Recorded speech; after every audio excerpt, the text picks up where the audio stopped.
The rain was coming down so hard that night it looked as if the sky itself had broken apart. Cars rushed through the flooded streets, spraying water onto the sidewalks. People hurried beneath umbrellas, focused only on getting home. No one noticed the old man struggling along the edge of the road, except one exhausted single mother who had every reason to keep driving. That simple decision would change both of their lives forever. Sarah Mitchell gripped the steering wheel tightly as her aging sedan crawled through the storm. It had been one of the longest days of her life. At 34, she was raising her 8-year-old son, Ethan, alone. 3 years earlier, her husband had walked away, leaving behind debts, broken promises, and a family forced to start over. Since then, Sarah worked 2 jobs, cleaning offices during the day and handling bookkeeping for a small business at night. No matter how hard she worked, the bills always seemed larger than her paycheck. That evening had been especially difficult. Her landlord had called to remind her that rent was already overdue. Ethan needed new glasses. The car was making a strange rattling noise she couldn't afford to repair. As she drove through the storm, she felt completely overwhelmed. Then she saw him. An elderly man stood beside the road, soaked from head to toe. He wasn't waiting at a bus stop. He wasn't trying to flag down a taxi.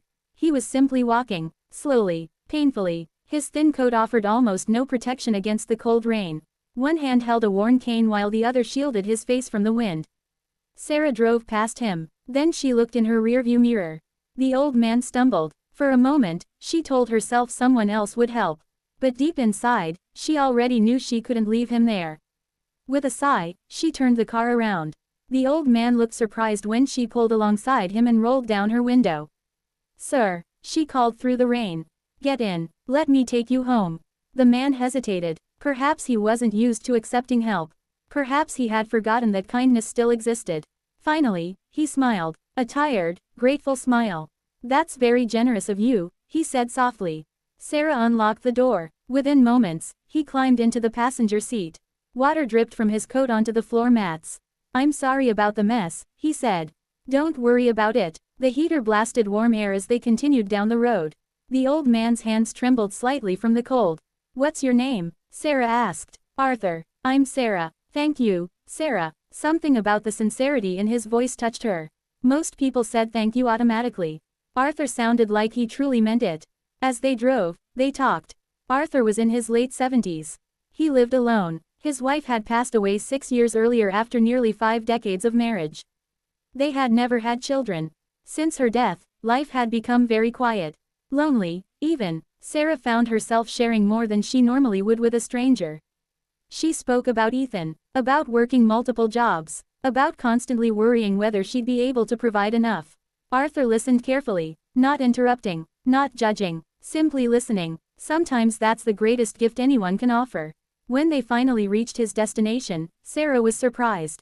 The neighborhood was old but respectable. Arthur's house was modest and well-maintained. Not the mansion she might have imagined. Just a simple home. Before getting out, Arthur reached into his pocket. Sarah immediately shook her head. "No, it's just for gas." "No, really." Arthur smiled. "Then allow me to thank you another way." "You already did." He paused, looking at her thoughtfully. Then he said something she wouldn't understand until later. "The world becomes better because of people like you, Sarah. Never forget that." She smiled politely. The old man stepped into the rain, then disappeared through the front door. Sarah drove away and thought that was the end of it. She was wrong. The next morning, Sarah's life took a shocking turn. She arrived home from work exhausted. Ethan was doing homework at the kitchen table when a black luxury vehicle stopped outside their small rental house. Sarah frowned. People like that never came to her neighborhood. A professionally dressed woman stepped out and approached the front door. Moments later, Sarah answered the knock. "Sarah Mitchell." "Yes, my name is Rebecca Collins." She handed Sarah a business card. Sarah stared at it. Rebecca was an attorney. Confusion spread across her face. "Is something wrong?" "Actually, I'd like to speak with you regarding Arthur Bennett." Sarah's heart skipped. The old man. Had something happened? Is he okay? Rebecca smiled. "He's perfectly fine." Sarah invited her inside. What happened next sounded unbelievable. Rebecca explained that Arthur Bennett had once built a highly successful manufacturing company. Years earlier, he had sold it for a substantial fortune. Though retired, he remained extremely wealthy. Sarah blinked. Surely there had been some mistake. Arthur never acted wealthy, never mentioned money, never bragged. Rebecca continued. Mr. Bennett has spent the last several years conducting a personal project.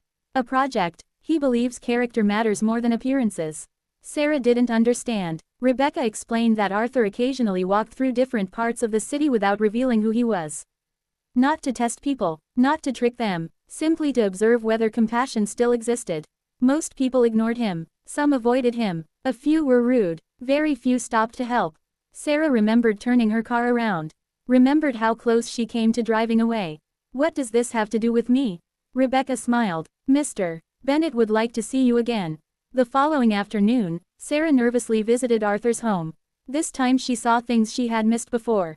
The property was larger than she remembered. The interior was elegant but understated. Arthur greeted her warmly. Ethan had come along and immediately liked him.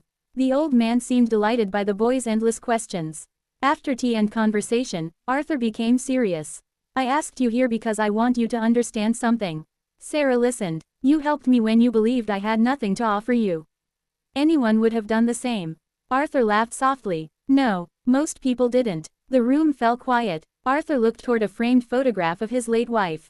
My wife always believed that kindness was the greatest measure of a person. His eyes glistened. After she passed away, I promised myself I'd spend the rest of my life honoring that belief. Sarah felt tears forming. Arthur continued. Yesterday reminded me that good people still exist. Then he revealed his secret. Over the years, Arthur had established a charitable foundation. Its purpose was to help struggling families, single parents, and children needing educational support. However, finding trustworthy people to help lead community programs had become increasingly difficult. Many applicants had impressive resumes. Few had genuine compassion. Arthur looked directly at Sarah. I'd like to offer you an opportunity.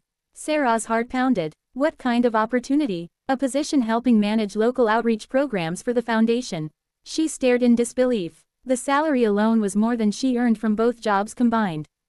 Health benefits were included, flexible hours, training, career growth, everything she desperately needed. Yet Arthur wasn't finished. There is one condition. Sarah swallowed nervously. What condition? Promise you'll continue being exactly who you are.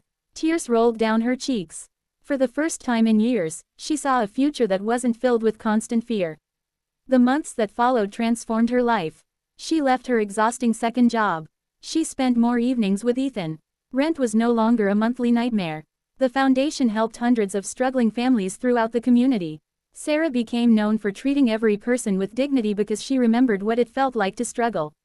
Arthur became a mentor, almost like family. For Ethan, he became the grandfather figure he had never known. The old man's lonely house slowly filled with laughter again. Birthday celebrations, holiday dinners, school events. The family he never had somehow found its way into his life. But challenges still came. Arthur's health began declining. Age eventually catches everyone. Hospital visits became more frequent. Energy became harder to find. One evening, nearly 2 years after they first met, Sarah sat beside his hospital bed. The old man looked frail.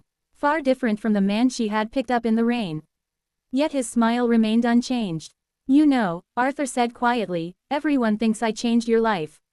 Sarah squeezed his hand. You did. He shook his head. No. She looked confused. Arthur's eyes filled with emotion. You changed mine first. Neither spoke for a moment. Finally he continued. That rainy night, I felt invisible. His voice cracked, like the world had forgotten I existed. Sarah fought back tears. But then you stopped. A weak smile appeared. And for a little while, I wasn't alone. Several months later, Arthur passed away peacefully. The entire community mourned him. Hundreds attended his memorial service. Families whose lives had been touched by the foundation shared stories of hope and second chances. When Sarah spoke at the ceremony, she struggled to hold back tears. She told everyone about the storm. About the old man walking alone in the rain. About a simple decision that took less than a minute. A decision that changed countless lives. Before his passing, Arthur had arranged for the foundation to continue expanding its mission. Sarah was chosen to lead many of its community programs. His legacy would live on.